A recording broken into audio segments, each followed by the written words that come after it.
हम लोगों को आज पढ़ना है उत्तोलन।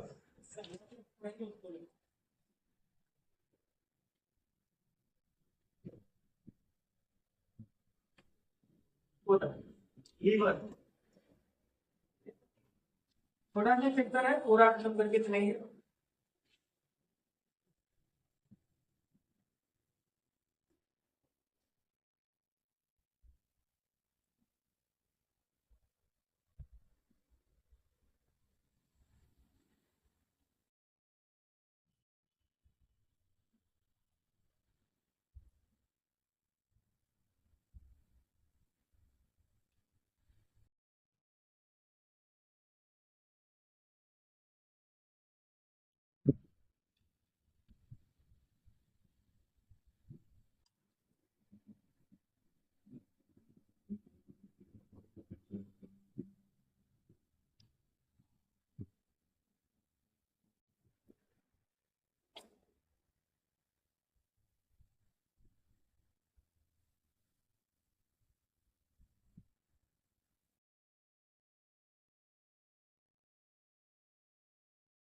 उत्तोलन, उत्तोलन क्या होता है?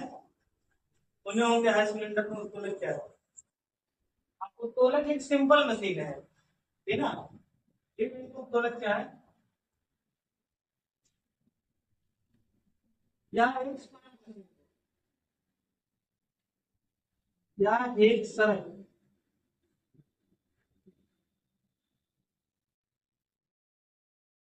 मशीन है जो किसी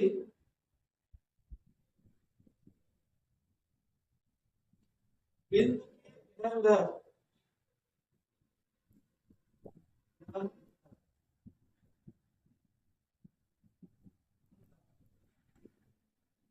सरल मशीन का मतलब सीधा सीधा कहेंगे सरल मशीन किसको कहते हैं? ये होता है सरल मशीन का मतलब है जहां आप अपना बुद्धि लगा लेते हैं। वो से हंसिया सरल मशीन है ना भाई, बहुत ज्यादा चक्कू सरल मशीन है। पेचकस सरल मशीन है। मशीन है ना यंत्र, यंत्र का मतलब वह यंत्र जो मनुष्य काम को आसान कर दे। जैसे आपने अगर फिल्म में मूवी देखा होगा, उसमें आमिर खान ने यही परिभाषा बताया है ना मशीन की। इसने उसमें कहा है ना कि जो भी अब हम दैनिक जीवन में उपयोग करते हैं, हर वह उपकरण जो मनुष्य के काम को आसान करते हैं वो मशीन है। फिर आसान करने के लिए जैसे कि वो भी मशीन है, लेकिन वो सिंपल मशीन नहीं है, उसको इसका स्ट्रक्चर आसान नहीं हम आप बना लेंगे सर। लेकिन जैसे कहीं आपका ट्राली ले जा रहे थे और कहीं कीचड़ में धस रहा है, तो आदमी क्या करता है, कहेगा नीचे ईटा लगा दो।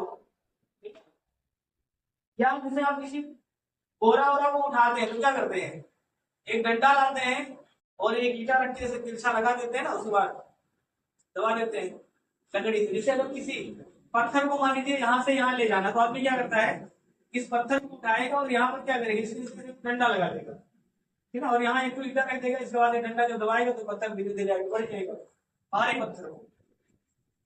ऐसे करते हैं ना। तरल मशीन का मतलब होता है इसके लिए बहुत ज्यादा टेक्निकल की आवश्यकता नहीं है, इसको पूरी अनपढ़ भी बना सकता है।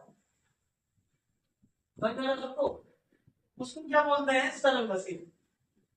सरल मशीन जैसे सरलता, सरल मशीन है। लोहार जहां जाएंगे पीट के बना देगा, है ना, पेट का सरल मशीन।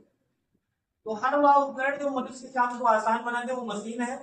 सिंपल मशीन का मतलब होता है जिसमें जनरली क्या होता है, एक बिंदु होता है, उसकी इधर उधर कोई भी चीज घुमा लेता है। अब उत्तोलन पढ़ेंगे तो इसमें उत्तोलन में क्या होता है, उत्तोलन में आपको तीन बातें पढ़ना पड़ेगा। एक क्या होता है, एक होता है आलम्ब, एक होता है भार, और एक होता है प्रयास। प्रयास से ही बोलते हैं आयास।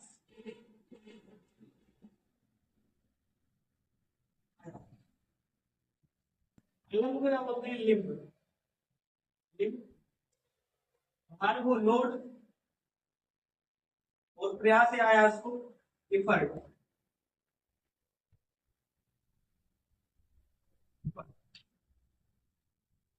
समझ आएगा सबको? इसमें तीन शब्द का आपको विशेष मतलब रखना है। आलम्ब क्या है, भार क्या है, और प्रयास क्या है। आलम्ब किसको कहते हैं? आलम्ब का मतलब होता है जिस इधर उधर घूम रहा है, समझ में आ गया ना। आलम का मतलब होता है जिसके इधर उधर घूम रहा, मूव कर रहा है।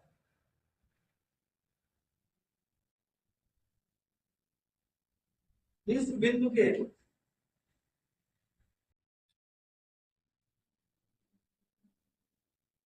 इर्द गिर्द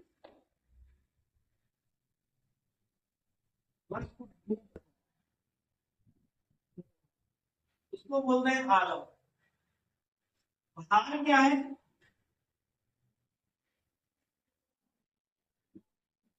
तो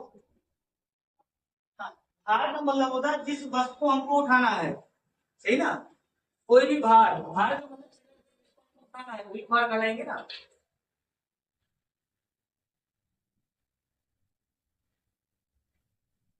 जिसको उठाना है उसको बोलते हैं भार। इफर्ट या प्रयास क्या होता है? इफर्ट या प्रयास का मतलब होता है इस भार को उठाने के लिए आपने कितना बल लगाया, समझ आ गया ना। इफर्ट या प्रयास, आपने कहा ना कि प्रयास कितना किए, प्रयास या आयास, इसको बोलते हैं कि इस भार को उठाने के लिए आपने कितना बल लगाया है। भार को उठाने में लगा बल,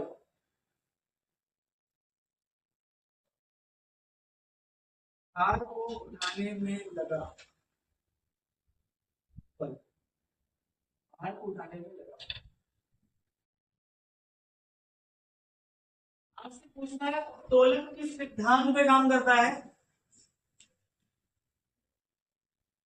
तोलक किस सिद्धांत पे काम करता है? सिद्धांत पूछेगा तो तोलक किस सिद्धांत पे काम करता है, तो लिखना उत्तोलक बल आघूर्ण के सिद्धांत पे काम करता है। नोट करके लिखना ये।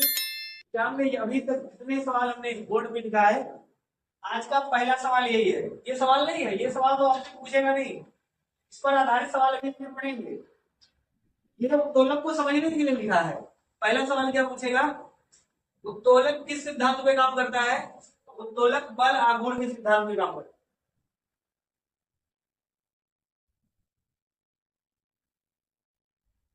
उत्तोलक बल आघूर्ण के सिद्धांत पर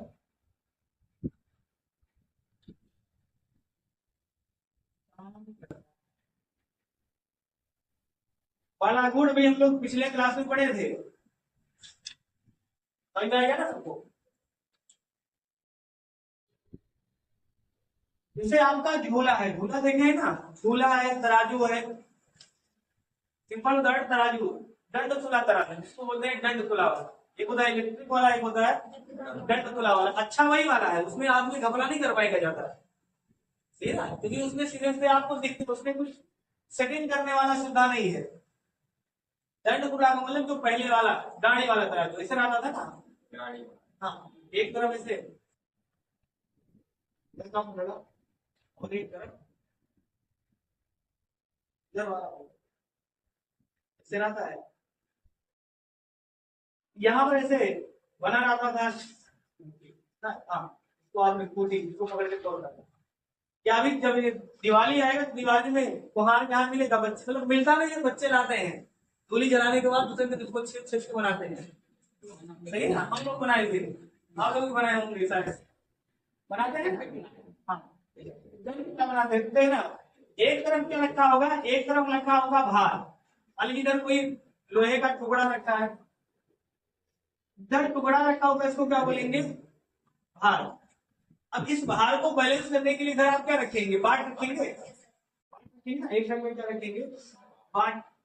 इस भार को बैलेंस करने के लिए आपने जो बाट रखा है इसको क्या बोलेंगे, प्रयास। ये तो वो है, इसको बैलेंस करने के लिए तो आप बल लगा रहे हैं। इधर क्या है, इधर है भार, इधर क्या है प्रयास भी कहते हैं, या इसी को आयास भी कहते हैं। भार नहीं है, प्रयास प्रयास नहीं, प्रयास या आयास, दोनों आयास, दोनों में से कोई। जिस बिंदु पर ये घूम रहा है इसको क्या बोलते हैं, आलम। ये हमने लिखा, जिस बिंदु के इधर उधर कोई वस्तु घूम रहा है, मूव कर रहा है, उसको क्या बोलेंगे, आलम। अब हमने लिखा है कि उत्तोलक किस सिद्धांत पे काम करता है, बलागुण किस सिद्धांत पे काम करता है। एक चीज और ध्यान रखना, इस आलम से और बाहर के बीच की जो दूरी होती है इसको बोलते हैं भार भुजा, आलम से और भार, फिर यहां से यहां तक की जो दूरी है इसको क्या बोलेंगे, भार भुजा। यहां से यहां तक की दूरी भार भुजा।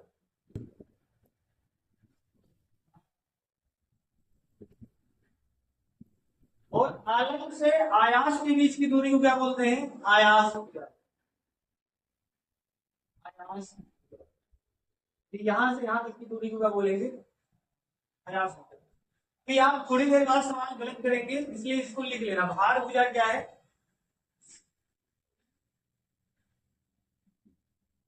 भार भुजा, भार भुजा क्या है, भार भुजा बराबर होता है, भार भुजा क्या है, आलम और भार के बीच की दूरी, ये कहेंगे ना, आलम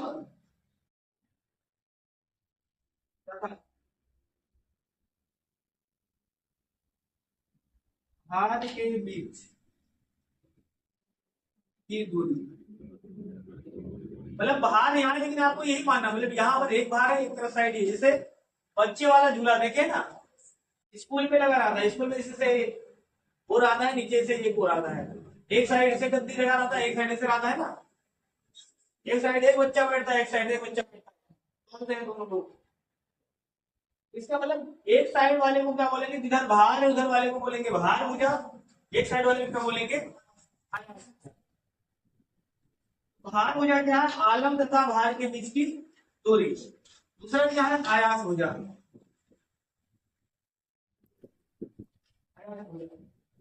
आयास भुजा क्या है, आयास भुजा होता है आयास और आलम्ब के बीच की दूरी, या आलम्ब और आयास के बीच की दूरी, आलम्ब का आयास के बीच की दूरी। किसी को दिक्कत है यहाँ तक,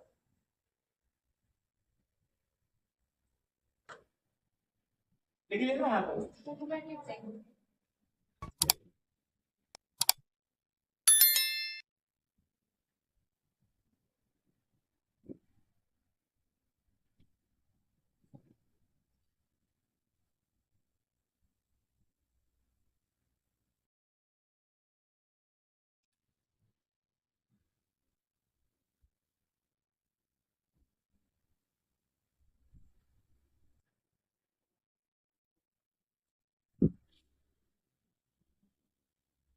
हमने कहा है कि जो तरल मशीन है या उत्तोलन है, वो इस सिद्धांत पे काम करेगा, बल आघूर्ण। और बल आघूर्ण में आपने क्या लिखा था, बल गुणे बीच की दूरी, ये लिखा था ना, तो बराबर है बिंदु आर साइन थीटा। इसका मतलब जो उत्तोलक होगा वो किस पर संतुलन कैसे करता है, संतुलन करने का मतलब सीधा लिख लेंगे, भार भुजा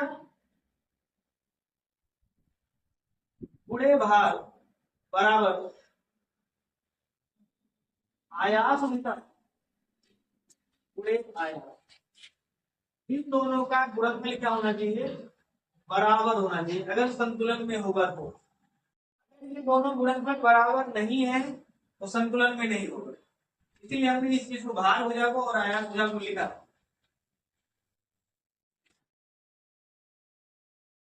भार भुजा और भार दोनों का गुणा कर लेना है, आयास भुजा और आयास का गुणा कर लेना है।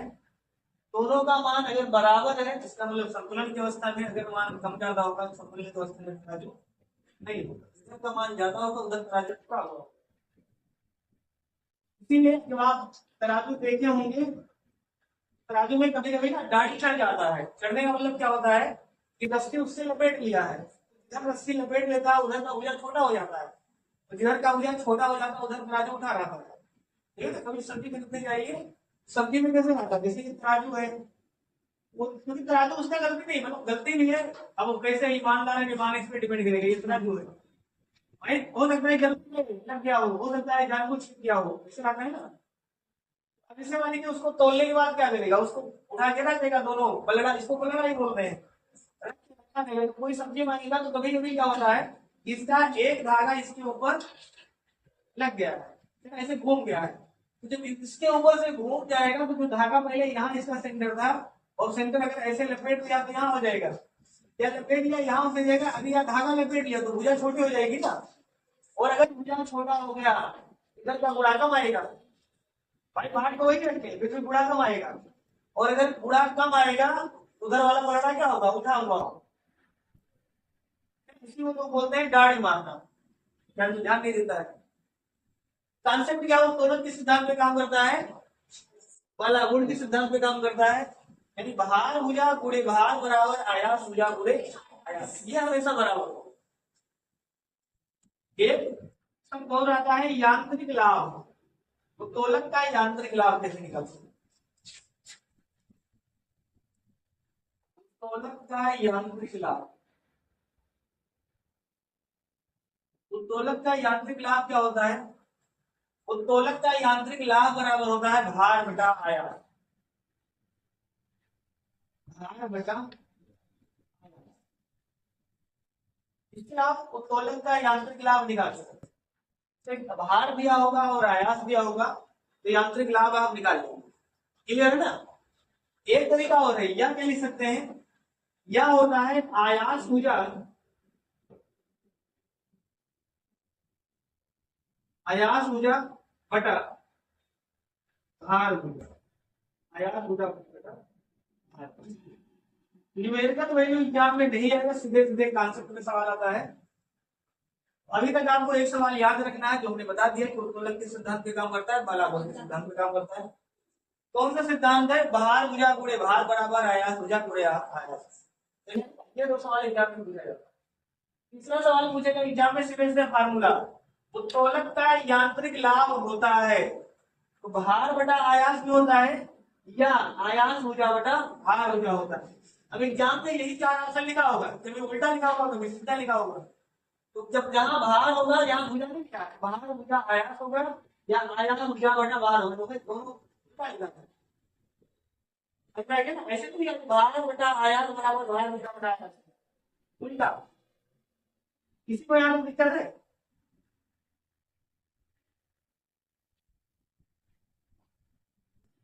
आपने पढ़ा होगा उत्तोलन कितने प्रकार के होते हैं, उत्तोलन के प्रकार, सवाल यहां से भी बनेगा,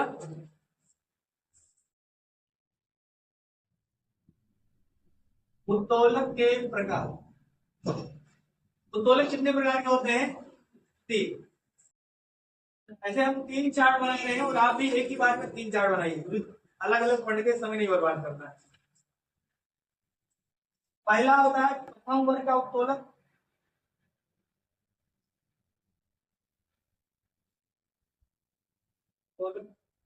दूसरा होता है द्वितीय वर्ग का उत्तोलक,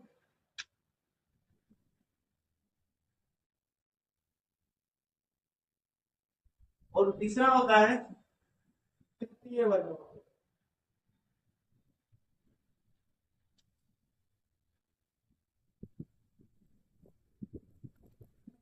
तीन प्रकार के उत्तोलक है, पहले दूसरे और तीसरे। आपसे पूछेगा उत्तोलक कितने प्रकार के होते हैं, तो उत्तोलक तीन, पहले वर्ग का, द्वितीय वर्ग का और तृतीय वर्ग। पहचानेंगे कैसे, जिससे आपसे पूछेगा सरलता किस प्रकार का उत्तोलक है, पहले वर्ग का, द्वितीय का, तीसरे का। तो हमारे पढ़ने का तरीका, पढ़ाने का तरीका आप नहीं बताएंगे, वो हम लिखेंगे, फिर हम पहचान बता देते हैं। पहचान क्या है, तो पहला वर्ग का उत्तोलक होगा, पहचानेंगे कैसे हो, पहचान,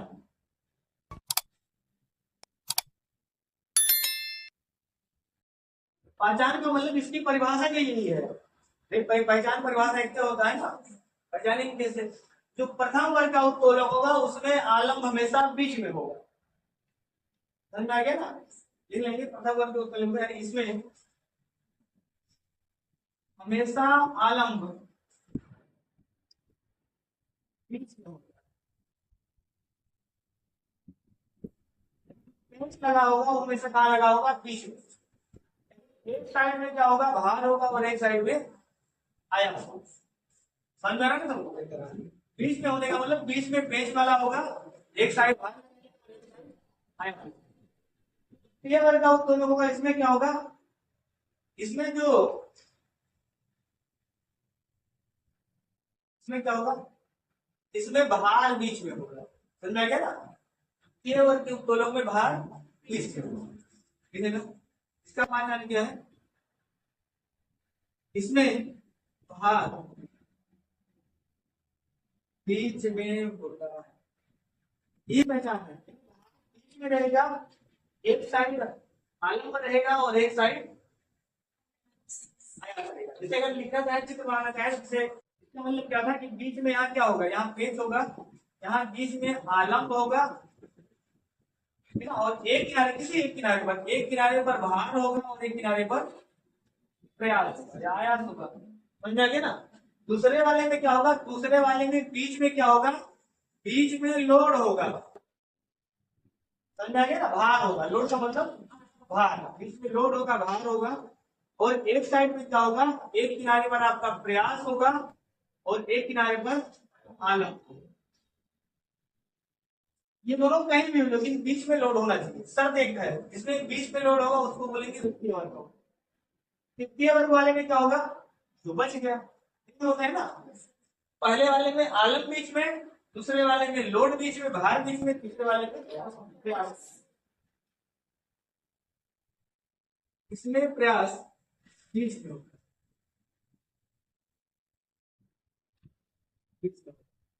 कोई ऐसा है जिसको ना समझ में आया हो। प्रयास बीच में होने का मतलब है कोई क्षण होगा जिसमें कहीं किनारे पर क्या होगा, अलग होगा, जिसके लिए हो गया, बीच में क्या होगा, बीच में हमने कहा प्रयास होगा जो आप बल लगाते हैं, और यहाँ क्या होगा, एक साइड में। तो आपको केवल बीच वाला ध्यान रखना है, समझ आ गया ना। भूल जाएंगे तो कैसे याद रख सकते हैं, आप पीछे रेलवे का पेपर है तो उसमें एक शब्द आता है ALP, असिस्टेंट लोको पायलट, तो ऐसे याद कर लेना है ALP। ए का मतलब आलम, यल का मतलब लोड, पी का मतलब प्रयास, समझ आ गया ना। क्योंकि हम ALP में ही छेड़ थे बैठे, जैसे हमको ALP याद है, समझ आ गया ना। ALP में साइको इसमें मेनुअल में छेड़ के का मतलब क्या होता है, ए का मतलब आलम्ब, यल का मतलब लोड और पी का मतलब प्रयास। जैसे ALP का मतलब होता है असिस्टेंट लोको पायलट, ठीक है ना। ये हमेशा याद कर लेना, क्योंकि एग्जाम में जब उदाहरण पूछेगा तो आपको कंफ्यूजन होगा इस वर्ग में लगाई। तो जैसे ही आप नहीं याद कर पा रहे हैं, अगर डायरेक्ट याद है तो सही है, नहीं तो फिर आपको सुनना कि ए का मतलब आलम पहले में है, दूसरे वाले में लोड है, तीसरे वाले में प्रयास। अब पहले वर्ग का कोई उत्तोलक बताइए जिसमें मतलब उदाहरण लिखना है। उदाहरण कौन सा है, जैसे पहला कौन सा है, तराजू। तराजू इसमें सब जगह हुआ था ना, बीच में आलम होता है, एक तरफ भार रखते हैं और एक तरफ दूसरा कैंची। कैंची में ये होता है ना, बीच में पेच होता है, एक साइड में कपड़ा पकड़ते हैं और एक साइड में ऐसे काटते हैं, ये तो है ना। दूसरा कौन सा हो गया, कैंची। तीसरा सरौदा, सरौदा में क्या होता है, पेच। सरौदा देखे हैं, सरौदा नहीं देखे, इसका मतलब आपको सरौदा में ऐसे होता है, देखिए हम सरौदा बना के दिखा रहे हैं, आपको बना के भी दिखा रहे हैं। सरौदा अगर आप देखे होंगे, पेच किनारे होता है और यहाँ पर ऐसे बना होता है ना, यहाँ पर ऐसे मतलब हैंडल लगा होता है जिसको आप दबाते हैं, ऐसे होता है ना, इसके ऊपर सुपारी रखते हैं और दबा देते हैं, कट जाता है, ये तो सरौदा है। इसका मतलब बीच में क्या है, लोड है, पेच कहाँ है, किनारे, भार कहाँ लगा रहे हैं, भार तो बीच में है, प्रयास कहाँ कर रहे हैं, किनारे, किस वर्ग का उत्तोलक है, ये मेरा सरौदा वृत्ति है।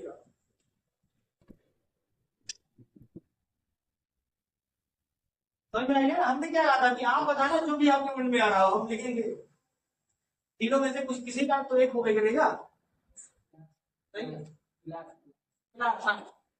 प्लस उसमें आएगा, प्रथम वाले में आएगा, क्योंकि प्लास कैसे होता है, प्लास भी सीधा सीधा, जैसे आपका कैंची देखे है ना, उसी टाइप का होता है, बस आगे उसमें क्या होता है, पकड़ने के लिए होता है। भाई प्लास ऐसे होता है ना, जैसे यहाँ ऐसे तो रहता है ना, ऐसे, लेकिन ये थोड़ा बड़ा रहता है, यहाँ मुंह रहता है, यहाँ पर पेच लगा होता है जिसमें आप किसी चीज को पकड़ लेते हैं, ऐसे होता है ना प्लास। इसका मतलब पेज बीच में, बस इतना ध्यान रखना, जहां पेज बीच में आया पहले वर्ग का, तो क्या लिख देंगे, प्लास।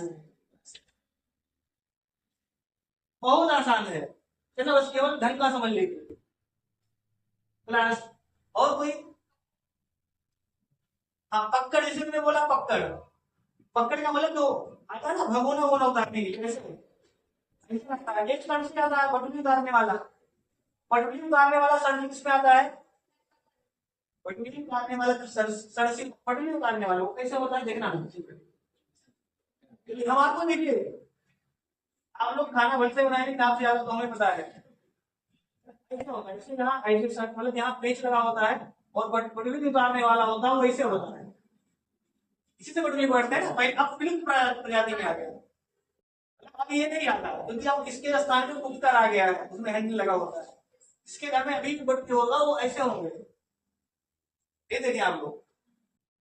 कुछ नहीं पता कि ऐसे आता है। हाँ सर ठीक है। बटुली कैसे पकड़ेंगे? बटुली इसी से पकड़ेंगे ना, मतलब ये बीच में से आ जाएगा तो उसका मुंह होगा बटुली वाला। ये बटुली देखेंगे ना, बटुली अगर देखें तो बटुली तो ऐसे रहता है।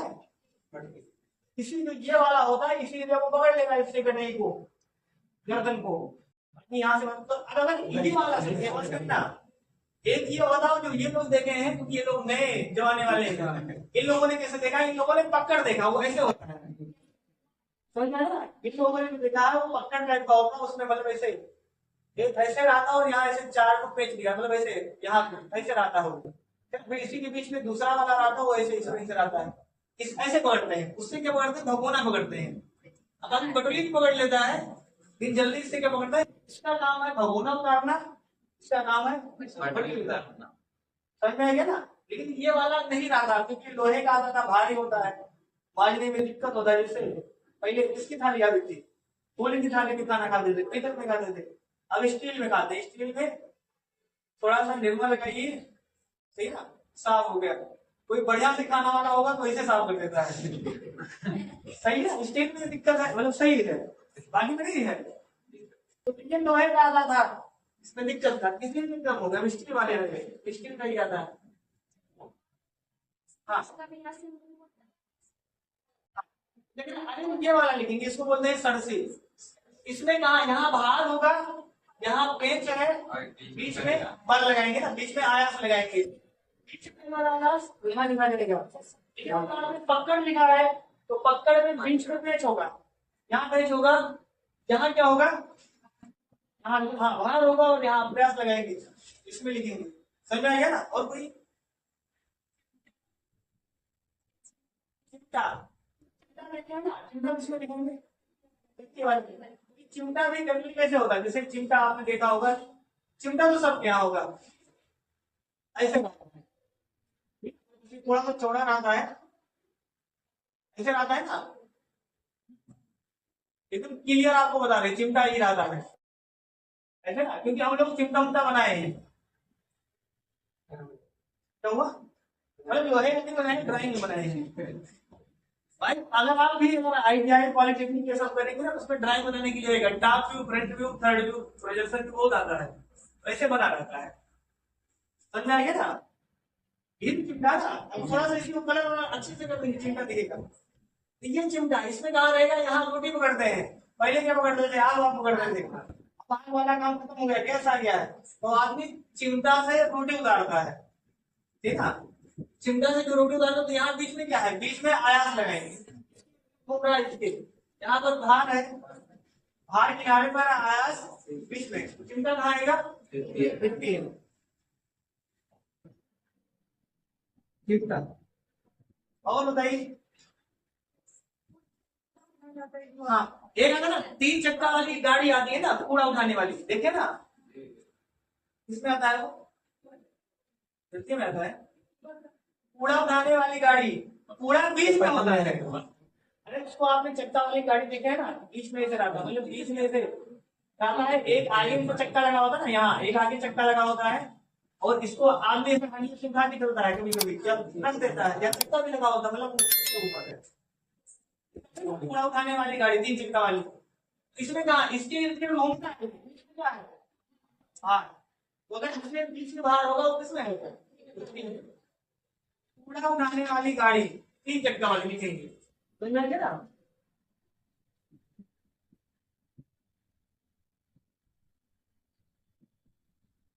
कूड़ा उठाने की गाड़ी।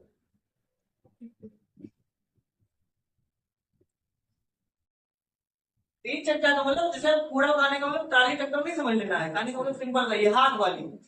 कैसे लिखोगे कूड़ा उठाने वाली गाड़ी कौन सी होगी, हाथ वाली, हाथ वाली की बात कर रहे हैं। जब पूरा क्लियर रही कोई भी पढ़े, ठीक ना, जो आने वाले भविष्य में छोटे भाई बहन अगर वो भी पढ़े तो उनको लगे कि हाँ दीदी ने बढ़िया से नोट्स बनाया है। समझ में आ गया ना, नोट्स का मतलब यही है, किताब थोड़ा लिखना है। किताब और नोट्स में बस इतना ही अंतर है कि नोट्स आप अपनी भाषा में बनाते हैं और किताब उसने अपनी भाषा में बनाया है, उसको आपको समझना है। ये तो है ना, देखो ये किताब लिखा है, ये किताब जिसने लिखा है, जिस राइटर ने, उसने अपना समझ लिखा है।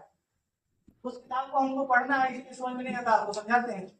अगर वही नोट्स आप बना लेंगे तो फिर हमको समझाना नहीं पड़ेगा। इसलिए हर व्यक्ति को नोट्स बनाना चाहिए। और नोट्स कैसे बनाना चाहिए, जिससे पुराने पिक्चरों में चिट्ठी दिखाया जाता था, देखे ना पुराने पिक्चरों को, पुराने पिक्चर नहीं देखे, कैसे दिखाया जाता है। हाँ, पुराने पिक्चर में अगर आपने देखा होगा उसमें जैसे अगर कोई खत खोलता है, जिसमें चिट्ठी लिखा होगा उसका चेहरा दिखता है, वही पढ़ना होता है ना। क्यों, क्या हुआ है, कहानी में वैसे होता है ना।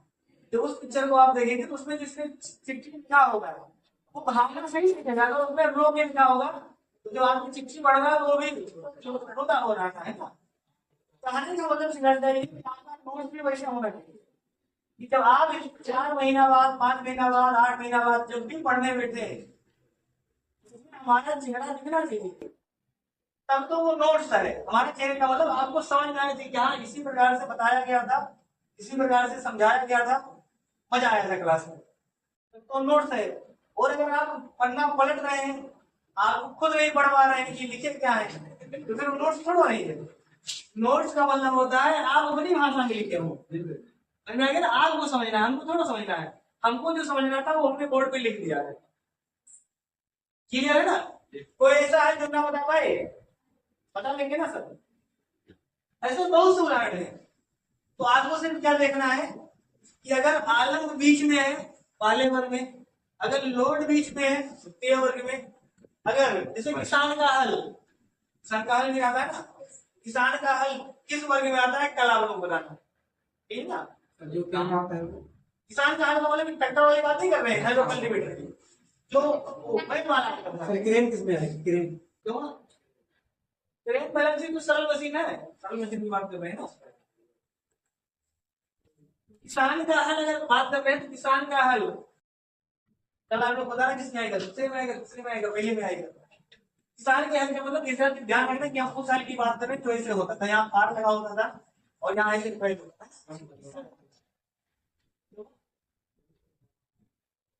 हाँ, बदनाम होगा फिर बीच में तो बन जाएगा। अच्छा अभी बता दीजिए, हमने बना ही दिया तो दिख रहा होगा, बीच में इसको बन जाएगा, बीच में बल लगेगा, बीच में बल है ना, बल का मतलब प्रयास बीच में है, क्या है, किसमें आएगा, लिख सकते हैं किसान का, किसान का पढ़ाई में मजा आना चाहिए, वैसे पढ़ना बेकार है। कोई भी ऐसा उदाहरण होगा तो आप हमारे समझ से आप नहीं छूटेगा भाई, अगर आपने देखा होगा तो पक्का लिख लेंगे। ऐसा शब्द आ जाए कि देखो ही नहीं किया हो वो अलग बात है, लेकिन ऐसा शब्द नहीं आता है जो आपने जीवन में देखा ना हो। समझ में आ गया ना। झूला पहले वाले भी नहीं करेंगे, वहां राउंड वाला झूले की बात नहीं करेगा, वही वाला झूला जो नीम के पेड़ में रास्ता डाल के और हेंगा डाल के पड़ता है, लगा सकते हैं।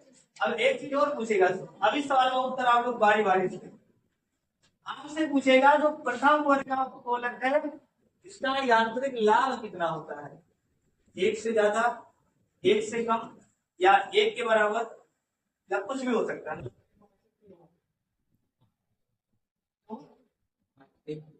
एक के बराबर बताना सभी लोग।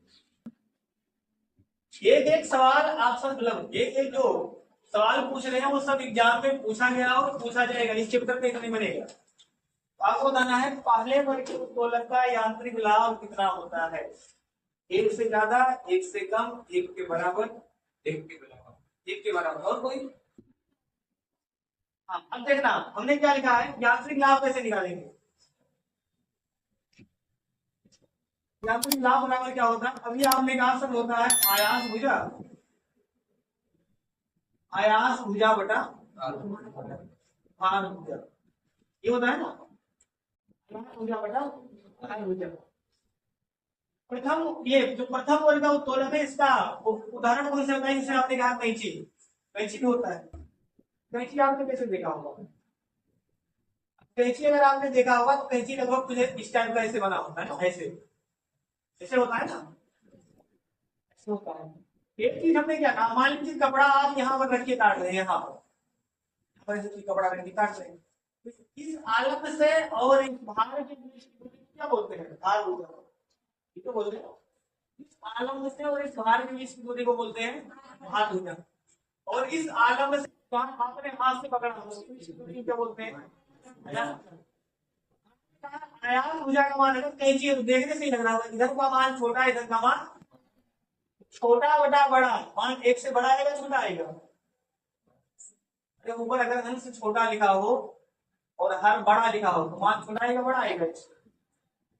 छोटा आएगा। 5/7 एक से छोटा आएगा ना। छोटा बड़ा का मतलब होता है अंश छोटा हो गया, यानी अंश हो गया 5, हर भुजा हो गया 7, एक से छोटा आएगा।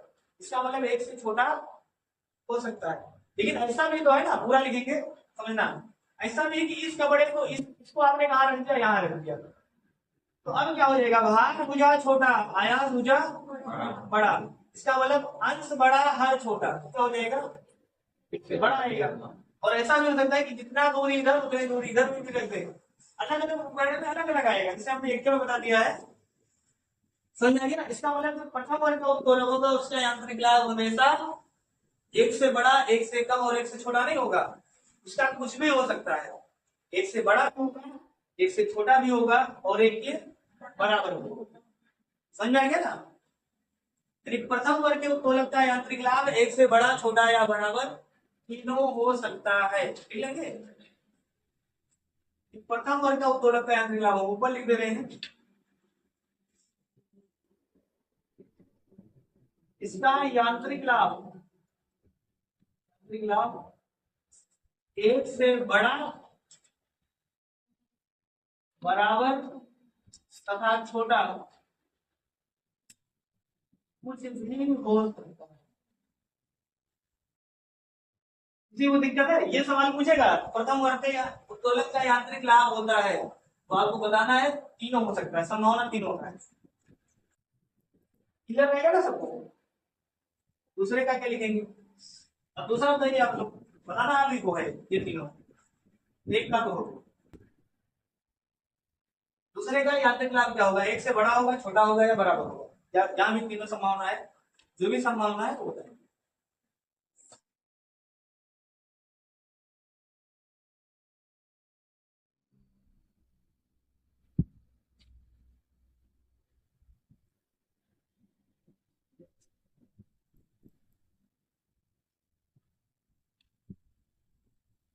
कोई देखिए डिस्कशन क्या है। हाँ देखिए, द्वितीय वर्ग में लोड बीच में होगा, ठीक है ना? तो लोड अगर बीच में है, अब इसी में बना देंगे। जैसे आपने कहा सरौता, तो अभी हमने सरौता बनाया था कुछ इस टाइप का होगा, यहाँ हिंज लगा होगा, मतलब पेच लगा होगा, इसमें आप रख के काटेंगे।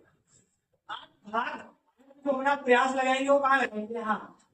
और हमने क्या कहा, आलम से और आयास के बीच की दूरी को क्या बोलेंगे? आयास भुजा। इसका मतलब आयास भुजा की लंबाई कहाँ से आएगी? यहाँ से लेके यहाँ तक, इसका मान बड़ा है, जबकि आयास और भार के बीच की दूरी कम है, हमेशा कम रहेगा, ये बीच में रहेगा और ये किनारे पर रहेगा ना। इसका मतलब भार भुजा कम, आयास भुजा ज्यादा। और अभी आपने कहा यांत्रिक लाभ बराबर होता है आयास भुजा बटा भार भुजा। भार भुजा हमेशा कम है, यांत्रिक लाभ एक से घटा होगा ना। क्यों तो लगता है यांत्रिक लाभ एक से बड़ा हो। यांत्रिक लाभ सदैव एक से बड़ा, तीसरे का भी आप बताएंगे? हाँ, अगर इसका जो होगा वो हमेशा एक से,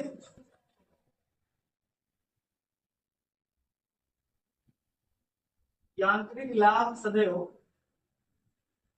एक से छोटा होता है। क्लियर है यहां तक? यांत्रिक लाभ सदैव एक से छोटा हो। इस चैप्टर से इतने सवाल बनते हैं किसी भी कंपटीटर एग्जाम की तैयारी के लिए। समझ में आ गया ना? 7-8 सवाल बनेंगे। 7-8 सवाल का मतलब पहला क्या बनेगा, क्या जो सरल मशीन है या उत्तोलन के किस सिद्धांत पे काम करता है, परागुण के सिद्धांत पे काम करता है। दूसरा इसका सिद्धांत कौन सा लिखे थे, आयास ऊर्जा गुणे आयास बराबर भार ऊर्जा गुणे भार। समझ में आ गया? तीसरा क्या पूछेगा, प्रथम वर्ग का उत्तोलन का यांत्रिक लाभ कितना होता है, द्वितीय वर्ग के उत्तोलन का यांत्रिक लाभ कितना होता है, तृतीय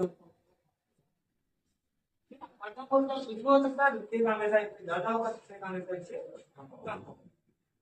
बाकी हमसे उदाहरण पूछेगा, क्या पहले आ जाएगा कि निम्नलिखित में से द्वितीय